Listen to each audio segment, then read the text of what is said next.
Hi everybody, welcome to our safety preparedness video. The purpose of our video today is just to cover some basic safety procedures for emergencies. We want to be thinking about these things before they happen so we're not scrambling in the event of an emergency. We're going to cover some basics today for power outages, for fires, as well as severe weather, tornadoes and things like that. The first thing I'd like to talk about today is kind of what to do on a basic normal day when you walk into work. There's some basic steps that you should take at the beginning of your shift to set you up so that you know how to respond to an emergency. So the first thing we want to make sure we're doing every day when we come to work is performing a good safety check. What I always do when I come to work with a client is I just have a quick glance at them as soon as I walk in the door, make sure that the vent looks okay, make sure that they have humidity hung and that the humidifier is working properly if that's what they're currently using. It's also a good idea to look at their tube feeding, make sure the tube feeding is running properly if they have tube feed. Just sort of generally give them a quick once over and make sure that they're comfortable. I always do that as part of my taking a report when I work with a client. It's a good habit to get into. One of the things that we want to make sure that you guys are doing is performing a good safety check, which includes checking on all your equipment at the beginning of a shift. It's always better to catch problems at the beginning of a shift rather than waiting for some kind of emergency to develop. So some of the things that we want you to do, if you are familiar with Trilogy ventilators, we're going to want you to go ahead and check the vent settings for your client. Not only on their bedside vent, but also on their portable vent. The basic procedure is if a vent starts to have problems, we always want to switch them as quickly as possible to the portable backup ventilator. All of our home vent clients have a backup ventilator. It's usually the same. We want to make sure that the vent settings are the same on both of them. So if you have any questions on how to do that, please contact your case manager. In our training, we will also cover how to, scroll through Trilogy vent settings and make sure that you understand how to do that. Make sure that they are the same on both ventilators.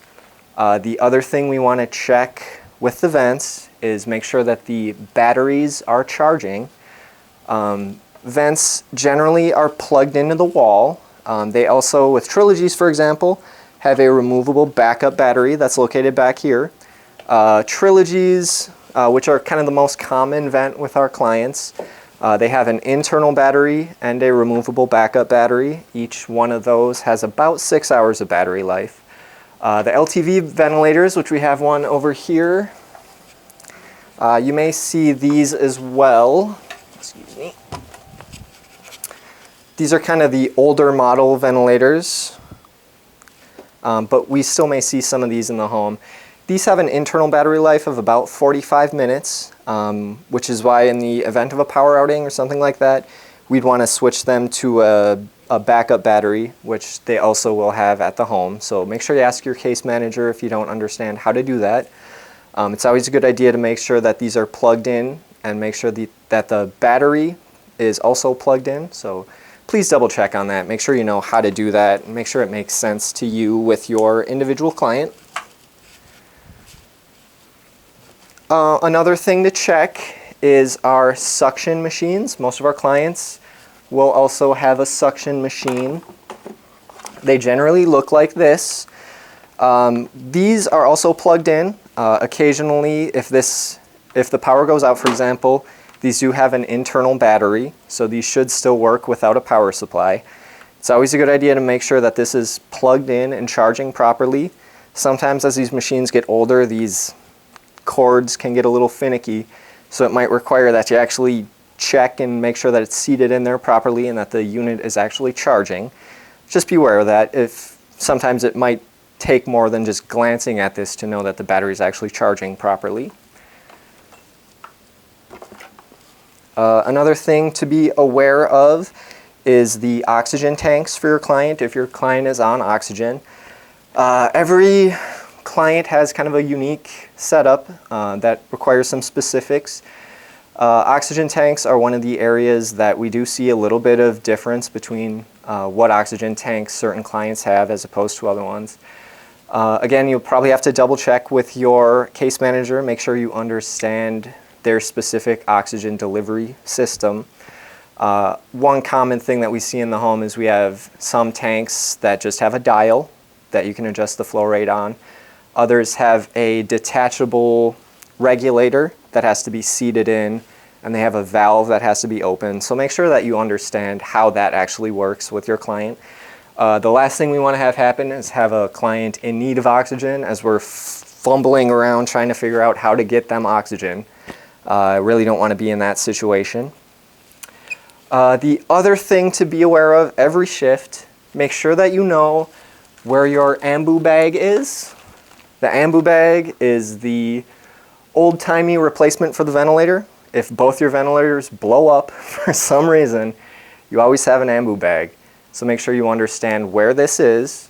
For every client, there should be one in your emergency bag as well as one by their bedside generally.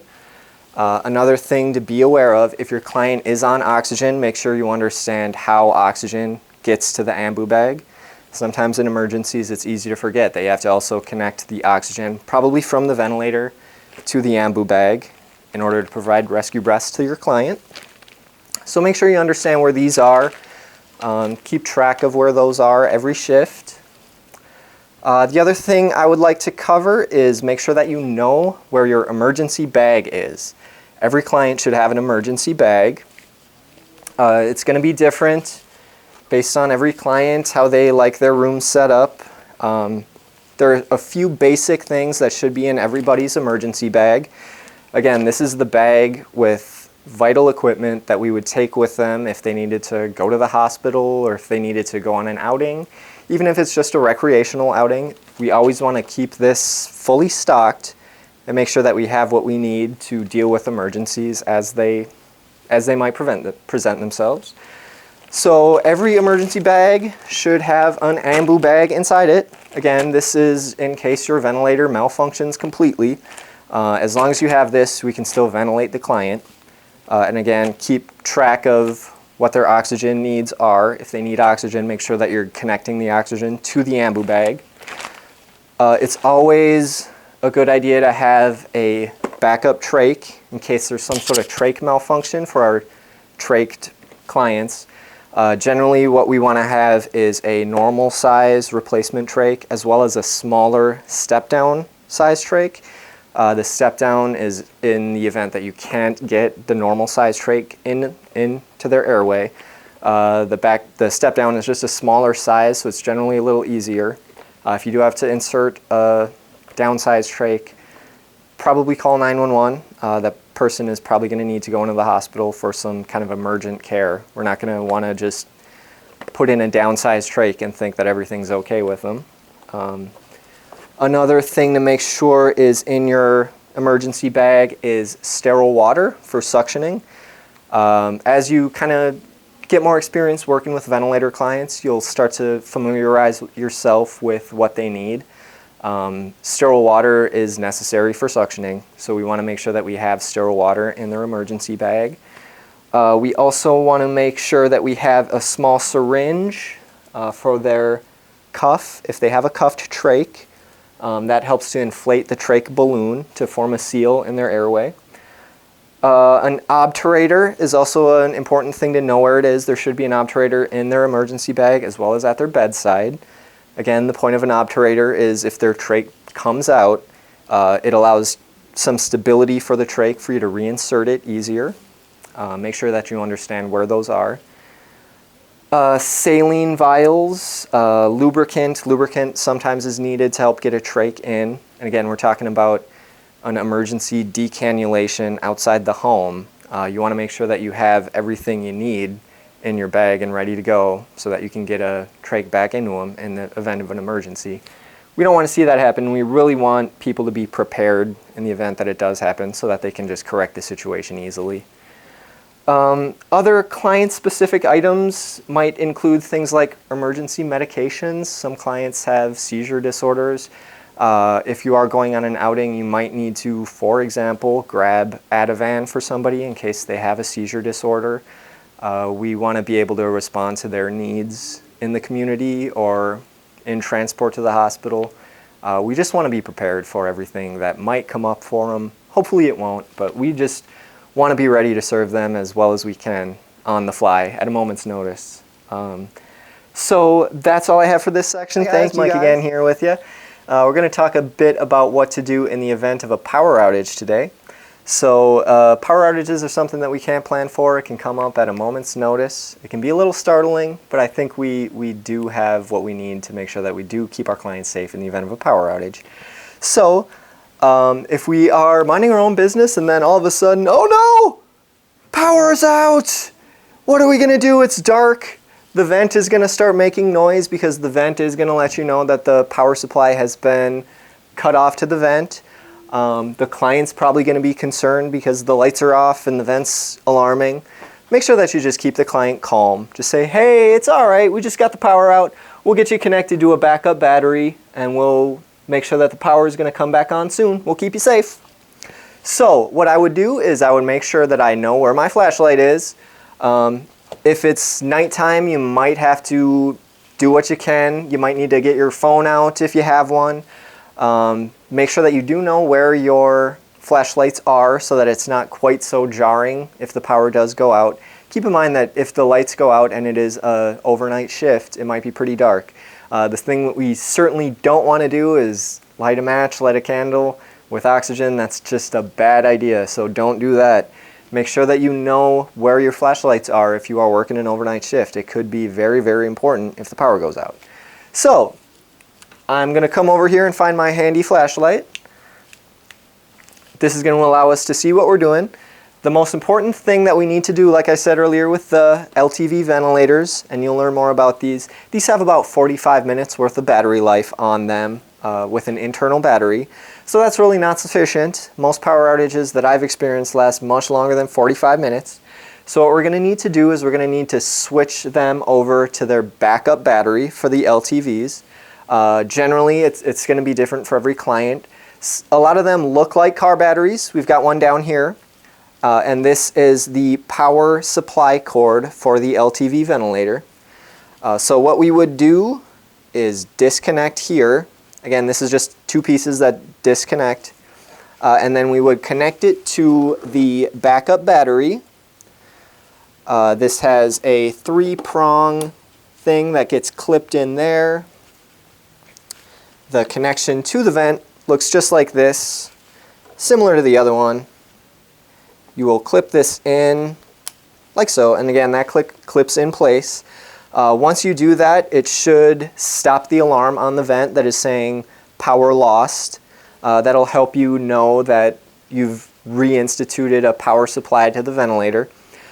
These larger batteries, again, they have a few hours of battery life. That's one of the reasons why we want you to make sure that you're checking to see if those are charging at the beginning of your shift. We want to make sure that those stay charged because that's your emergency power supply in the event of a power outage. We want to make sure that those are charged. The backup always is going to be your ambu bag. If we run out of power, the battery's dead, the vent's dead, the power's out, we still have the ambu bag. But if we didn't check all this stuff, we might end up ambu bagging somebody for quite a while until the paramedics show up. So don't put yourself in that situation. Make sure that you are aware of the power situation for your individual client. And keep in mind that there always is a backup. There always is the ambu bag. So don't panic. It's going to be okay. Once we have the client situated, the vent's powered up, the lights aren't on, but we do have a flashlight. They're calm. We've reassured them. Then we want to go ahead and start notifying people. Make sure that we do, first of all, the other thing to think about is make sure that their oxygen is flowing to them. Sometimes they have compressed air that doesn't require power. A lot of our clients also have electric powered oxygen concentrators. So you might actually need to switch them to a compressed oxygen cylinder to supply oxygen. That's something to be aware of. Make sure that you talk to your case manager and understand how you would deliver oxygen to somebody in the event of a power outage. That could come up. So the first person we would probably want to call would be the power company. Every client has a different power company. It's probably going to be Xcel Energy in the Twin Cities area, but that information should be available to you. Contact Xcel Energy or whatever power company they have. Give them your client's address and make sure that they are aware that you have a client in home who is dependent on life-saving equipment that needs electricity. We need to get an estimated time for the power to come back on. We're really looking at about 4 hours that we can safely care for somebody in home before we need to start thinking about sending them into the hospital, because we just need to have power and equipment and supplies for them to receive all the care that they need. Trilogy ventilators, again, this is an LTV. Trilogy ventilators make your life a little bit easier. You may be familiar with these. When the power goes out and you have a trilogy, basically all you have to do is acknowledge the alarm. Again, this has an internal battery as well as a detachable battery. So if they have this bedside ventilator as well as a portable ventilator, you can always remove the backup battery from the portable ventilator and put it in the bedside one. So this gives you a little bit of extra battery life, a little bit more leeway. But again, we want to make sure that we know approximately how long it's going to be before the power comes on. So that's why we're going to need to call Xcel Energy right away. Once we have called Xcel Energy and gotten an estimated time for the power to come back on, if it is normal business hours, Monday through Friday, 8 to 4:30 or so, you'd want to go ahead and call your case manager on their phone. That number should be on the front of the chart. Every case manager's number should be on the front of the client's chart. Just let your case manager know what's going on. The other person to call, you would also probably want to contact your staffing coordinator, just keep them in the loop as well. Mitch would also like to know, and in the event of any sort of emergency, anything weird going on, it's always a good idea to call Mitch. Any sort of situation that might need his help. Again, for our group homes, Mitch is the homeowner. Our group homes make it a little easier because we do have a backup generator that's hooked into the gas system. So in our group sites, a lot of times if the power goes out, you might not even know. The generator just kicks on automatically and you don't have to worry about it. So that's always a good thing. It's also always a good idea to call the client's family and just let them know something's going on. A power outage isn't necessarily the biggest deal to worry about, but it's always better to let the client's family know. Or you could also just discuss it with the case manager, and between the two of you, decide who's going to contact the family. But it's just another extra thing to think about. It's a courtesy for them. If it is after hours, so after 4:30 on a weekday or on the weekends, we're going to have you call the on-call nurse in the event of a power outage. Again, this is after you've called the power company.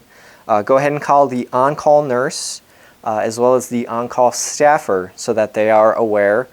It's important to call the staffer because if the power doesn't come back on and they end up going into the hospital, we don't want somebody going out to the home with no client there. Call Mitch also. He is okay with you calling him in the event of an emergency, so if he needs to be contacted, don't hesitate to do that. And contact the client's family so that people aren't worrying and they kind of know what's going on with their loved one. Stay with your client, even if you do end up sending them into the hospital. We do want you to stay with your client until they are at the hospital, they have a room, they've been admitted. It's really only then that it's okay for you to leave them in care of the hospital. When they're in their room in the hospital, then it's okay. We'll get you a cab, we'll get you back home. So don't worry about that. And yeah, that's kind of the gist of it. Make sure you contact your case manager if you have any questions. So thank you again for your time. That was Power Outages. Hi guys, it's Mike again. We're going to talk about some emergency procedures for severe weather now. It is getting to be that time of year when we might start to see some severe thunderstorms and potentially tornadoes. It's something to be aware of. Generally, if severe weather is in your area, you will hear a siren that'll indicate that it's probably time to seek cover. It's always a good idea to keep an eye on weather forecasts and know in advance whether or not severe weather is expected for your area. Generally speaking, in the event of a severe thunderstorm or tornado, you want to be away from any windows. You want to try to go to a room that's far away from windows, ideally with no windows.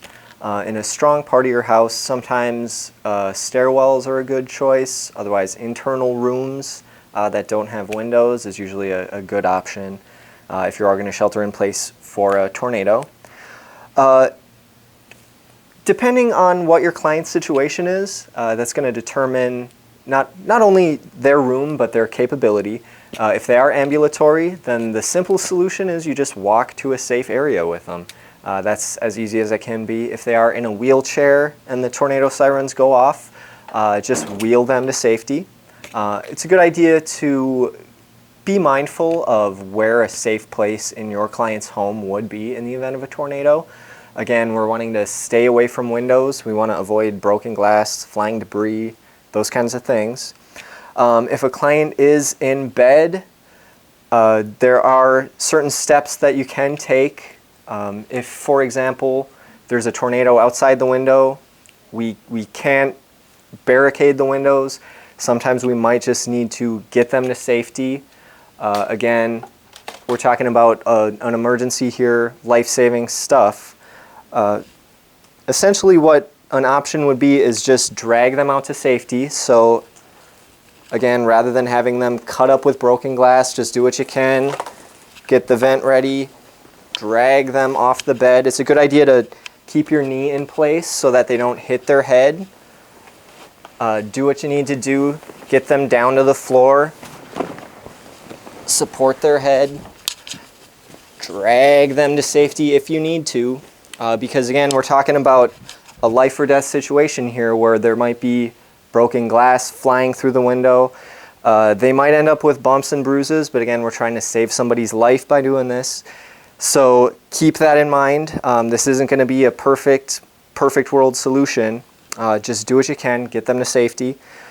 Another option, if there aren't significant windows, there's always the option to just cover them with something that you think will keep you guys safe. If for example, they're a larger person and you don't feel like you have the strength to pull them off, the last option is just cover yourselves up with blankets. Do what you can to try to keep broken glass off of the client and off of yourself. Again, this is a situation that we hope not to encounter. If you do start to suspect severe weather might be imminent, it might be a good idea to put your client in a wheelchair, if they do have a wheelchair, so that they are more mobile. And again, just take them out of the danger area, take their vent, take an ambu bag, make sure that you have their emergency bag. Just grab everything that you need to have to get them to safety, and really you're just doing the best you can. Emergency situations are emergencies, so if they end up with a couple bruises from lowering to the floor, that's better than having them gashed up with broken glass. So just be mindful of that. It's a good idea to have a plan and then just execute it when the time comes if you need to. If they do need medical attention, if they do need to be transported to the hospital, again, make sure you bring your e-bag, make sure you're contacting your case manager, family, and make sure that you bring the chart with you to the hospital. So that's all. If you have any questions, please contact your case manager. Thank you very much. Hi guys, Mike again here. Just going to take a moment to talk about fire safety with you. Again, fires are a thing that can happen. It's probably one of the more scary situations to really think about. The first thing that we want to make sure that we're doing is knowing where your fire extinguishers are. Just have a plan. Again, we don't want to be in situations where we're trying to figure out what to do in an emergency as the emergency develops. So just be aware of the fact that fires can happen. And just develop a plan, think about what you might do in the event of an emergency. So you guys may have heard the acronym RACE before. RACE, again, stands for Rescue, Alert, Convine, and Evacuate, Extinguish.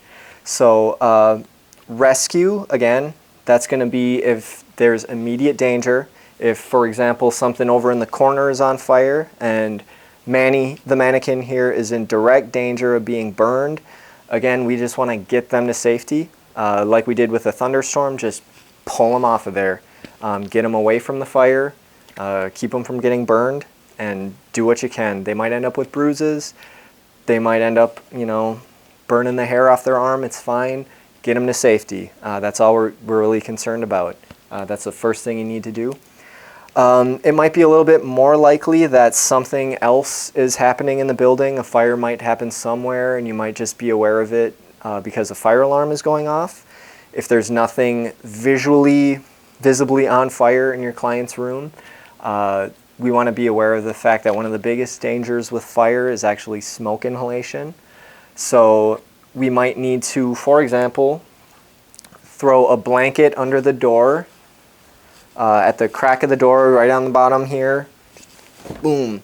That's going to keep some smoke from coming into the room. It's also a good idea to touch the door. Make sure that it isn't hot. If it feels hot to the touch, don't open the door.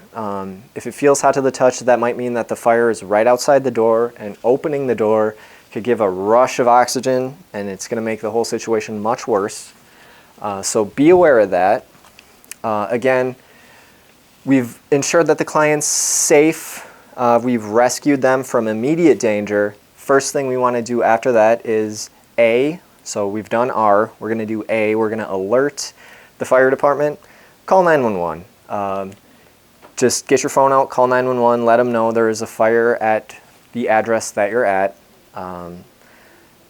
That's pretty much the best thing you can do. They have the equipment to fight fires, you do not. So just get EMS en route as soon as you possibly can. The only thing that you're going to do before that is make sure that the client is safe. So as soon as possible, make sure you're calling 911, getting the fire department involved. So we've done R, we've done A. C is confine. If, for example, we know where the fire is, if there's a fire in the supply room, try to confine it as much as you can. Get flammable things away from it. You might close the door to cut off its oxygen. Close doors and windows. If it's too hot, don't touch it. Don't go near it. Only when you've done all of these things do you want to proceed to either getting yourself and your client out of the building, if that's the safest thing to do, or if the fire is small and reasonably contained, then you can proceed to trying to extinguish it. So we want to make sure that we know where our fire extinguishers are. You may have seen these before. They might all be a little different, but they all generally work the same way. You would pull the pin, you would aim the nozzle at the base of the fire, and you would sweep back and forth until the fire is extinguished. Again, if that ever happens, you need to just go ahead and call 911 anyway. Keep in mind that that's going to kind of make a mess, so just be aware of that. Number one priority is just get the fire out, make sure that the client is safe, make sure that you're safe, and extinguish them if extinguish the fire if possible. If they are ambulatory, it's a lot easier. They can just walk away. If they're in a wheelchair, again, you can wheel them to safety. If, for example, they are of sound mind, able to make decisions, and they're completely refusing to be moved, really, you just have to be aware of the fact that sometimes your own safety is also a consideration. So don't put yourself in danger trying to essentially do something that you think is going to jeopardize your safety. Your life is valuable, so don't put yourself in unnecessary danger trying to help other people. Just to keep in mind, if we do have to evacuate somebody to safety, again, we might be dragging them on a blanket out the front door. Get nice and far away from the building, and then you'd want to make sure that you have your ventilator. You might need to just put this on the sheet and drag it out with you. Suction machine, emergency bag, as well as client chart. If they're going to be going to the hospital, again, we're going to need to have their emergency bag, their chart, so that we do have a record of all of the cares that they need. Again, a fully stocked emergency bag, it should be there. You should be doing that check every morning. If they are on oxygen, it's going to kind of be a judgment call. Again, keep in mind that fires feed on oxygen. It might be a better safety decision, depending on the situation, to shut the oxygen off and just get them out. If they do have a portable oxygen supply and it makes sense to bring that with them, then that's okay. Again, just be aware of the fact that oxygen does fuel fires. So just let that be a factor in your decision-making process. These videos, really, they're not intended to be a be-all, end-all safety procedure. Do exactly what Mike says in the video. A little bit of this is going to be up to your own discretion. So please just be aware of kind of the complexity and the different situations that your clients might encounter. One thing to note, kind of a universal signal to the fire department, if you're on the top floor of a building, if you put a sheet out the window, that's kind of a shorthand for the fire department to know that there are residents in that building that'll need to be rescued. So that's something to be aware of. Generally speaking, a lot of apartments have overhead sprinklers, so the sprinkler might go off. That's a good thing, that's not a problem. But just keep in mind that, you know, fires are a scary thing. We want to make sure that we have a plan. Again, just keep in mind the RACE acronym. That'll help get you through these tough situations. Know where your fire extinguishers are, check them, make sure they're charged. And if you have any questions about specific things, just contact your case manager, contact Darla or myself. And I hope this was helpful for you. Thank you for paying attention. Again, my name's Michael, and I hope you guys have a wonderful day. Thank you.